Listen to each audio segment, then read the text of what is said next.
Cerrando tu etapa nacional, después te vas a Europa. ¿Te apetecía especialmente Europa? ¿Era un lugar...? No, pero me parecía que era un lugar donde yo necesitaba también una experiencia europea. Estuve 10 años y fue muy importante para mí.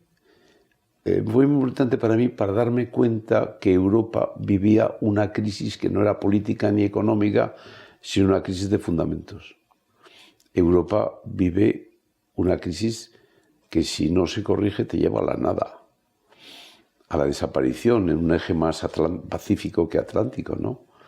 Entonces, por eso en el Parlamento Europeo yo especialmente, más que en el día a día, que me aburría toda la tarea del Parlamento Europeo, porque es como una gallina que picotea en 3000 puntos del gallinero, pero sin haber hecho un análisis político de cuál es la Europa que se necesita, la Europa de los problemas, es decir, la inmigración, es decir, la defensa, es decir, la seguridad, pero no la de los plaguicidas, regulándolos por toda la Unión. Es decir, era una manera diferente de entender una política. La Unión Europea pierde una oportunidad cuando cae el muro de Berlín.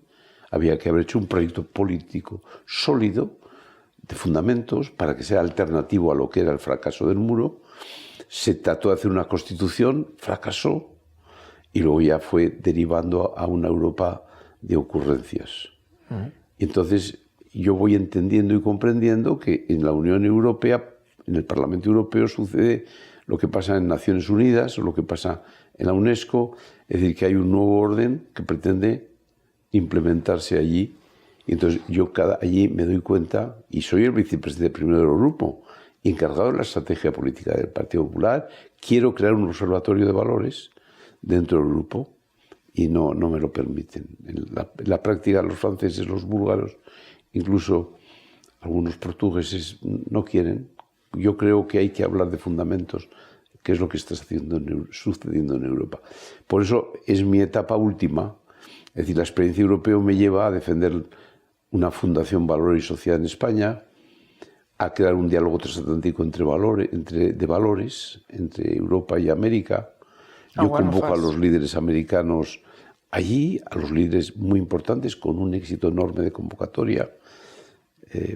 Creo la Federación en Defensa de la Vida One of Us y terminó en NEOS.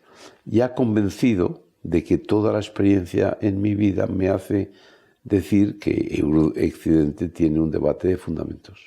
¿Europa se ha pervertido? ¿El proyecto inicial de la Unión Europea era otra cosa? Yo creo que la Unión Europea no nace el año 20, entre Primera y Segunda Guerra Mundial. Nace en la tragedia tras la Segunda Guerra Mundial. Lo que pretenden Monnet, Schuman, de Gasperi es crear una Unión Europea antes. ¿No? Fracasan. ¿Cuándo llega? Cuando han muerto millones de personas. Cuando ha llegado la tragedia. Pero se sembró antes. Y entonces ahí nació fundamentalmente un proyecto sobre fundamentos cristianos. La bandera europea, las banderas que tienen no son los estados de la Unión, sino es el manto de la Inmaculada Concepción de María. Y todos, la mayoría de los líderes, unos han sido beatificados. Son los fundamentos, principios cristianos los que enarbolan aquellos fundadores de la Unión. Y la Declaración de Derechos Humanos del año 48 viene a significar también una expresión de todo eso para que desterrásemos las guerras.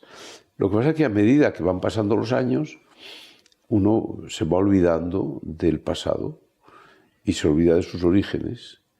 Y al final el proyecto europeo va perdiendo sentido de la trascendencia, va perdiendo esencialmente capacidad y generosidad. Es un proyecto de lujo, es de comodidad.